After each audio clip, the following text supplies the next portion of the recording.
नमस्कार, स्वागत है आपका हमारी खास पेशकश स्पेशल रिपोर्ट में और मैं हूं मनोज मानस। आज हम सबसे पहले बात करेंगे यूपी में होने वाले उपचुनाव को लेकर बीएसपी की अंगड़ाई की। चाहे विधानसभा चुनाव रहे हों या फिर लोकसभा चुनाव, बीएसपी यूपी में कुछ खास कर पाना तो दूर, सियासी आधार पर भी कमजोर हो गई है। आमतौर पर उपचुनाव से खुद को अलग रखने वाली बीएसपी इस बार पूरी तैयारी के साथ मैदान में उतरने जा रही है। वहीं हम बात करेंगे तकरीबन 17 महीने बाद जेल से बाहर आए आम आदमी पार्टी के नेता मनीष सिसोदिया के सियासी करियर की। सवाल यह है कि क्या मनीष सिसोदिया को दोबारा सरकार का हिस्सा बनने का इंतजार करना पड़ेगा या फिर किसी खास प्लान के तहत उन्हें फिर से सरकार में महिमा मंडित किया जा सकता है। आपको बता दें कि मनीष सिसोदिया को फरवरी 2023 में दिल्ली के शराब नीति के मामले में सीबीआई ने गिरफ्तार किया था।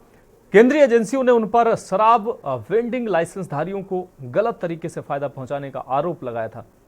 और चलते चलते हम बात करेंगे देश भर में आजादी पर्व के माहौल की। तो देखिए हमारी खास पेशकश स्पेशल रिपोर्ट।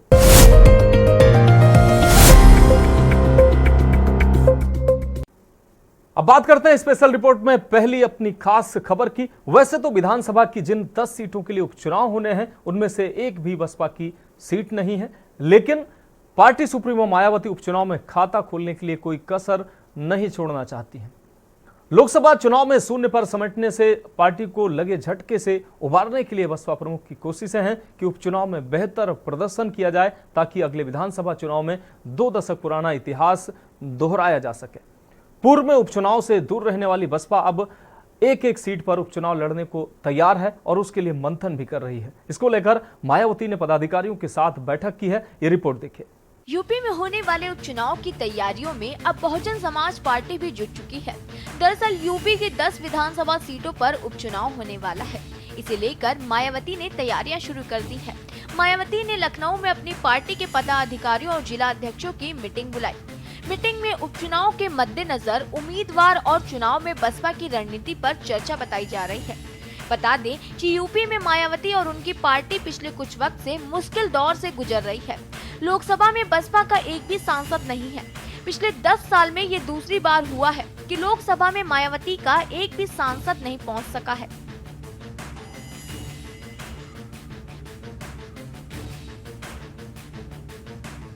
माया के लिए उपचुनाव के मायने। यूपी की 4 बार मुख्यमंत्री रह चुकी हैं मायावती। यूपी में 2007 में बहुमत की सरकार बनाई। वर्तमान में विधानसभा में बसपा का सिर्फ एक विधायक। कभी मायावती दलितों की सबसे बड़ी नेता मानी जाती थी। दलित वोट बड़ी तादाद में बसपा से दूर हुआ। यूपी में बसपा का वोट शेयर घटकर 9.38% हुआ।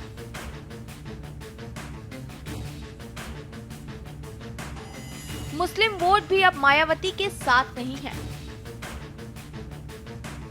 लोकसभा चुनाव 2024 में बसपा को 44% जाटव वोट मिला।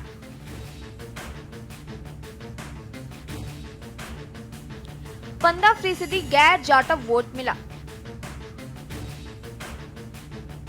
लोकसभा चुनाव 2014 में बसपा का एक भी उम्मीदवार नहीं जीता।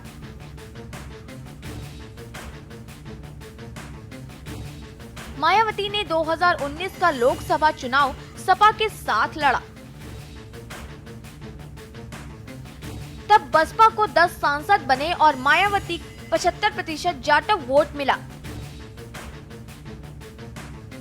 42% गैर जाटव वोट मिला। 2014 में मायावती को 86% जाटव और नॉन जाटव वोट 30% मिला। विधानसभा चुनाव 2007 में मायावती को 16% दलित वोट मिला।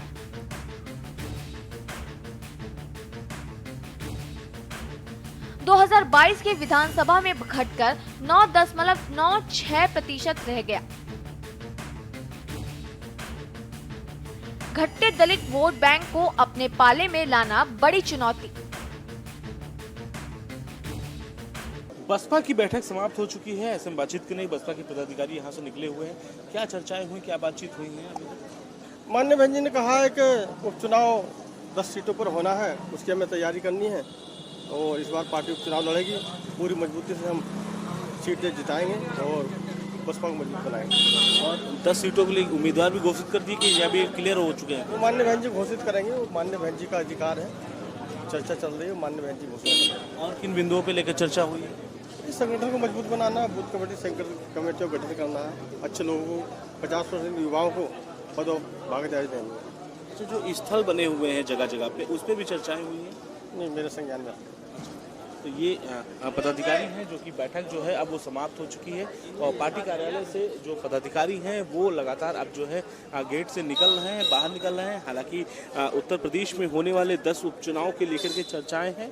इसके साथ ही साथ में कई महत्वपूर्ण बिंदुओं को लेकर के, जैसे कि लगातार संविधान को लेकर के भी बसपा सुप्रीमो मायावती बात करती हुई नजर आ रही हैं और इसके साथ ही साथ में कई ऐसे अहम मुद्दे हैं जिन मुद्दों को लेकर के आज की जो बैठक थी वो काफ़ी महत्वपूर्ण बैठक थी, क्योंकि जिस तरीके से सभी पदाधिकारियों को बुला करके उनसे जो है इस पर चर्चाएं की गई हैं।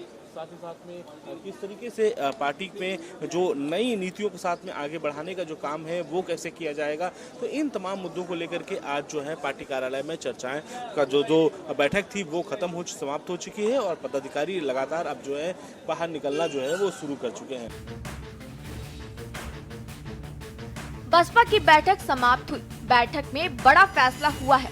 सभी 10 सीटों पर बहुजन समाज पार्टी उपचुनाव लड़ेगी। लंबे समय के बाद मायावती विधानसभा उपचुनाव में अपना प्रत्याशी उतारेंगी।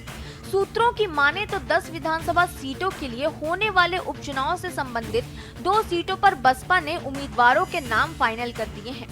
अंबेडकर नगर की कटहरी व मिर्जापुर की मझवा सीट पर उम्मीदवार के नाम तय हैं। अभी 8 सीटों पर उम्मीदवारों के नाम पर मंथन हो रहा है।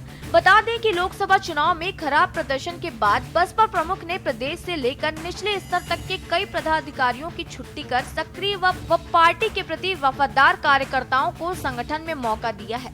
जातिगत समीकरण को ध्यान में रखकर सेक्टर व बूथ स्तर तक संगठन को खड़ा किया जा रहा है। नए सिरे से मजबूत संगठन खड़ा कर मायावती की कोशिश है कि पार्टी का जनाधार बढ़े, ताकि वर्ष 2027 के विधानसभा चुनाव में वर्ष 2007 के विधानसभा चुनाव की तरह बसपा अकेले दम पर राज्य में सरकार बना सके। संगठन के बारे में जानकारी ली और संगठन जो बताया था पहले, उसकी पूरी लिस्ट तलब की और उपचुनाव की तैयारी की। उपचुनाव में क्या उपचुनाव में लड़ने जा रही है बहुजन? अभी तो संगठन को सेक्टर बूथ तक संगठन तैयार करने के लिए बोला गया। 10 सीटों पर 10 सीटों पर चुनाव लड़ना। 2 सीटों पर मझवा और फूलपुर पे नाम भी फाइनल हुआ। अभी 10 सीटों पर चुनाव पूरा लड़ना, अभी किसी का नाम फाइनल नहीं है। कह रहे 10 सीटों की तैयारी करो और सेक्टर बूथ तक अभी हम लोगों को जोर से लगने के लिए तैयारी दिखा रही है। कोई नया अभियान चलाने जा रहे हैं इसमें? अभी नया अभियान कोई नहीं है। अभी तैयारी के लिए, गठन के लिए पूरा बोला गया, जोर दिया गया, गठन की तैयारी। पिछले जो चुनाव रहे उसमें जो बसपा का रिजल्ट रहा वो काफी निराशाजनक रहा। इस बार कैसे धार देने जा रहे हैं, क्या नया है? पिछले चुनाव में आपकी मीडिया द्वारा जो गलतफहमी फैलाई गई, गलत हवा फैलाई गई, उसका परिणाम आप लोगों के सामने है। अब हमारे कार्यकर्ता पूरी जोरदारी से लगे हैं और जुटे और तैयारी कर रहे हैं। पूरा उपचुनाव पूरी 10 विधानसभा में लड़ा जाएगा। संगठन को मजबूत करने के लिए बहन जी ने कहा, और क्या दो सीटों चुनाव के जो नाम आ गए मुझे बता दिए।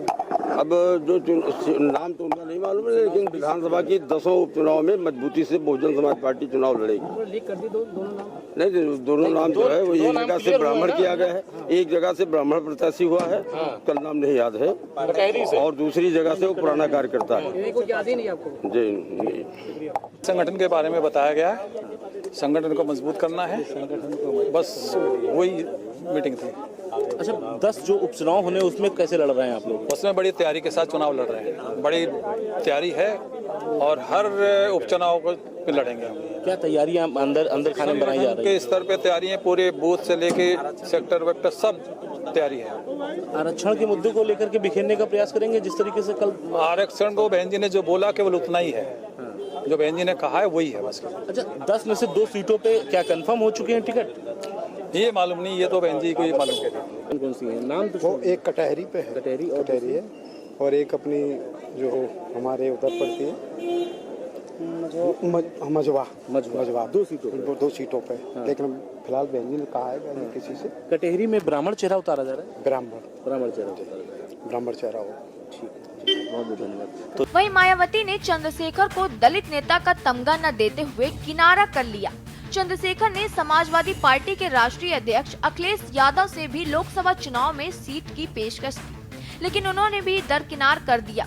अपनी पार्टी के बूते चुनाव में उतरे चंद्रशेखर ने मजबूत जीत हासिल की। चंद्रशेखर की जीत को दलित सियासत के लिए बड़ा बदलाव माना जा रहा है। इसके साथ ही इमरान मसूद की जीत में भी चंद्रशेखर का बड़ा रोल माना जा रहा है। चंद्रशेखर की बढ़ती लोकप्रियता के मद्देनजर बसपा सुप्रीमो मायावती ने नगीना पर फोकस किया। उन्होंने अपने भतीजे आकाश आनंद को स्टार प्रचार के रूप में नगीना भेजा। आकाश ने अपने चुनाव प्रचार की शुरुआत नगीना से ही की थी। मायावती ने खुद भी बिजनौर जिले में सभाएं कर चंद्रशेखर का नाम लिए बगैर तमाम निशाने साधे, लेकिन सब चूक गए और चंद्रशेखर के मुकुट में नगीना सज गया। दरअसल चंद्रशेखर ने किसी भी पार्टी से गठबंधन करने से इनकार कर दिया था। उनका कहना है कि गठबंधन जनता से है और इसी के सहारे यूपी में उपचुनाव लड़ेंगे।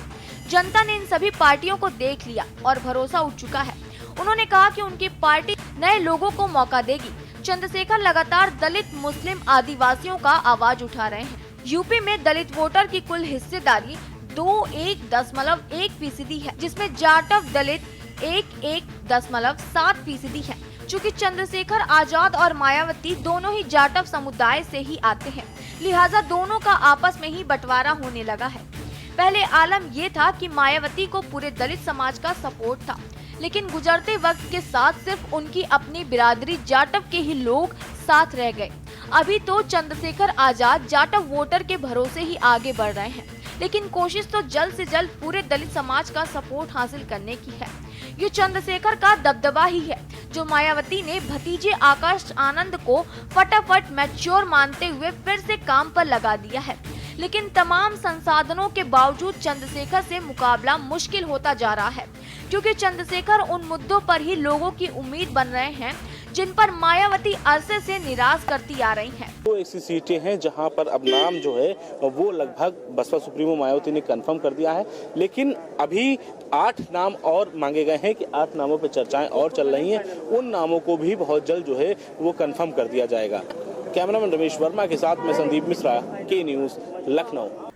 तो स्पेशल रिपोर्ट में आप बात करते हैं अगली खबर की। तकरीबन 17 महीने के बाद जेल से बाहर आए आम आदमी पार्टी के नेता मनीष सिसोदिया को दोबारा सरकार का हिस्सा बनने के लिए इंतजार करना पड़ सकता है। आपको बता दें कि मनीष सिसोदिया को फरवरी 2023 में दिल्ली की शराब नीति के मामले में सीबीआई ने गिरफ्तार किया था।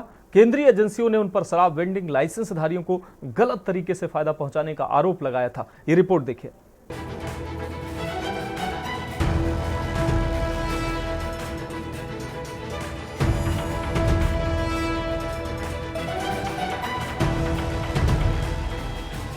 तकरीबन 17 महीने बाद जेल से बाहर आए आम आदमी पार्टी के नेता मनीष सिसोदिया को दोबारा सरकार का हिस्सा बनने के लिए इंतजार करना पड़ सकता है। मनीष सिसोदिया को फरवरी 2023 में दिल्ली की शराब नीति के मामले में सीबीआई ने गिरफ्तार किया था। केंद्रीय एजेंसियों ने उन पर शराब वेंडिंग लाइसेंस धारियों को गलत तरीके से फायदा पहुंचाने का आरोप लगाया था। As of now, since the Delhi Chief Minister Shri Arvind Kejriwal ji is in jail, and unless and until he comes out and he moves through his secretariat a proposal to the Lieutenant Governor and asking that he wants to induct Mr. Manish Sisodia as the Minister Portfolio and Deputy Chief Minister, legally it cannot be done. There has to be the proposal by the Chief Minister's office, and that has to be circulated upon that in his place he wants to make it. But by sitting in the jail and writing a letter, that letter has no legal sanctity, and LG under Article 239 AA has a complete power to either allow or to reject it.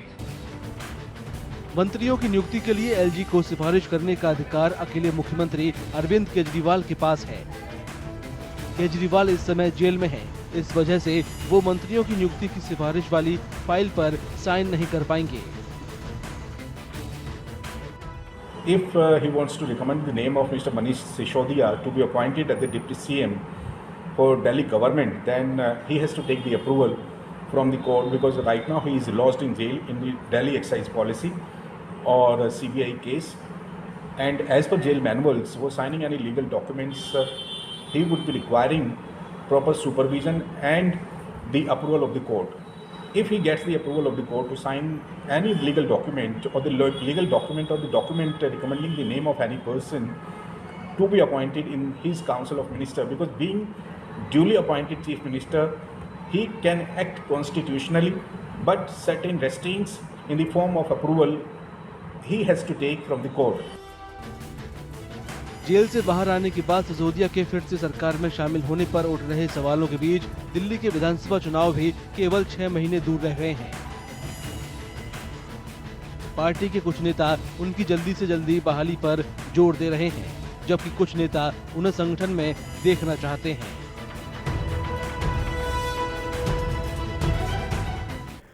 तो special report में वक्त एक break का है। Break के बाद अगली report की हम बात करेंगे।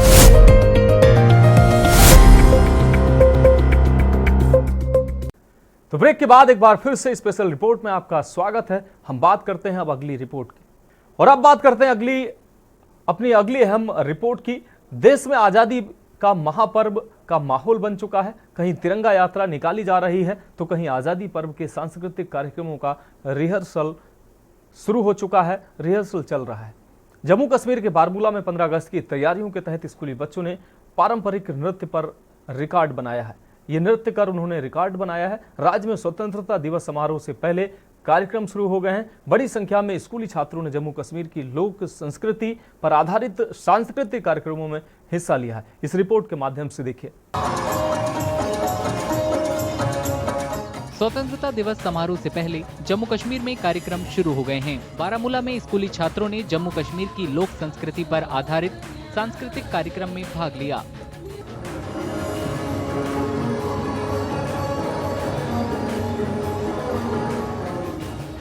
जिले के कई स्कूलों के बच्चों ने पारंपरिक संगीत और लोक नृत्य किया।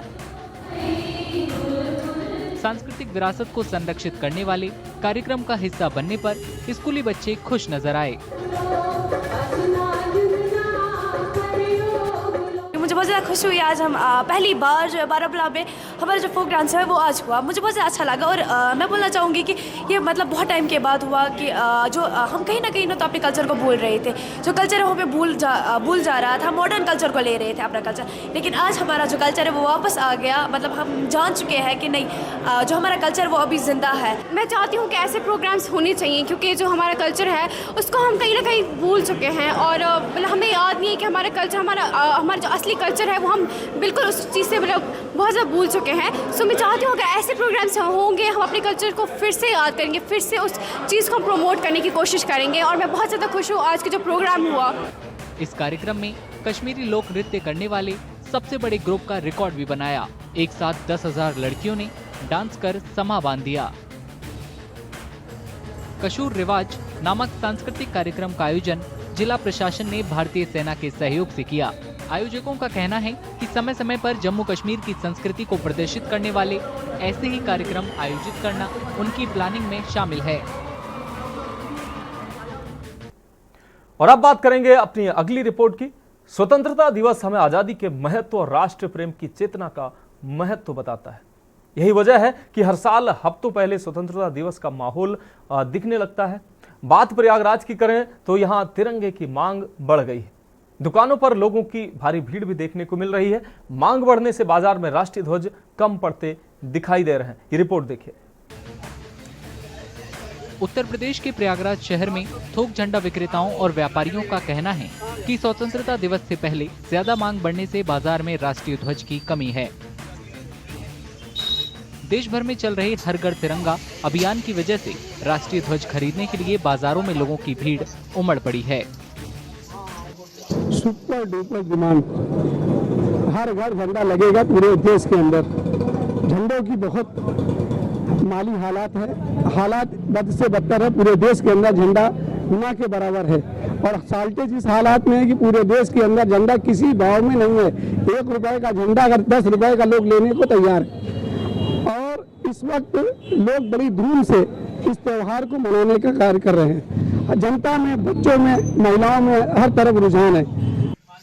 कई लोग अपने इलाकों में लोगों के बीच बांटने के लिए थोक में झंडे खरीदते देखे गए। 1000 झंडा लेके जाएंगे, घर घर तिरंगा क्षेत्र में बांटेंगे, जब सरकार की नीतियों को जागृत करेंगे और उसी में पूरे क्षेत्र में बांटेंगे। कौनझारा ब्लॉक मुख्यालय पे सरकार का जो अभियान है घर घर तिरंगा वाला, उसके तहत हम 1000 झंडा ले रहे हैं। वो क्षेत्र में पूरे बटेगा ताकि सरकार का जो अभियान है वो पूरा हो सके। सरकार का हर घर तिरंगा अभियान स्वतंत्रता दिवस पर अपने घरों में राष्ट्रीय ध्वज फहराने के लिए लोगों को प्रेरित करता है। तो स्पेशल रिपोर्ट में आज के लिए मेरे साथ इतना ही। मुझे दीजिए इजाजत और आप देखते रहिए के न्यूज इंडिया।